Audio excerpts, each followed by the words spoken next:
What's up mga kapadyak? Magandang araw, ako po si Ed. Welcome back sa aking channel.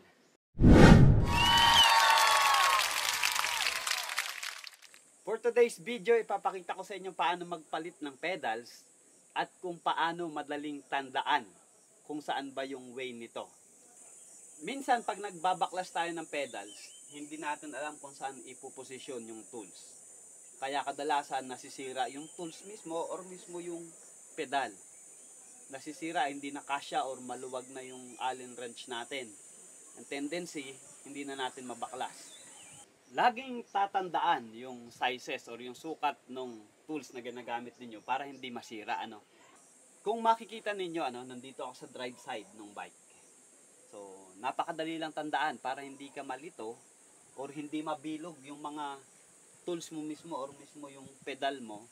Ganito lang. So, iposisyon mo ng ganito yung cranks mo. Tapos, hanapin mo yung pwesto. Pag linagay mo yung allen dyan, nandiyan yan, nakababa. So, hihilahin mo lang yan pataas dito. Yun ang tamang rotation kung paano baklasin yung pedals. Since naluwagan na natin dito sa kabila, so, paano naman yun sa kabilang side? Of course, you still, nandito ka pa rin sa drive side natin. Ikot mo yung pedal mo. Lagay mo doon sa posisyon na yun, kalinya or ka-level nung change stay, no? Again, yung iyong Allen wrench nakaposition pababa, iikot mo ulit pataas. Ganon kadali para matandaan mo kung paano yung posisyon at kung paano mo hihilahin o babaklasin ang pedal mo at para makaiwas sa pagkasira or pagka-worn out, pagkabilog nung tools mismo or nung mismong pedal.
Since nabaklas na natin yung pedal, so this is a race pace Apex pedals, So papalitan naman natin.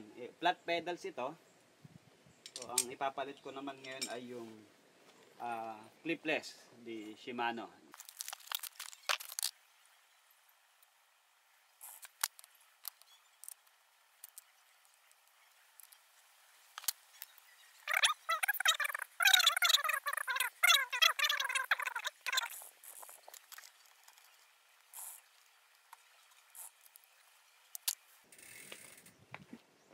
So there you have it, paano magbaklas para hindi ka maligaw kung saan mo ipuposisyon yung tools. So maraming salamat sa panonood.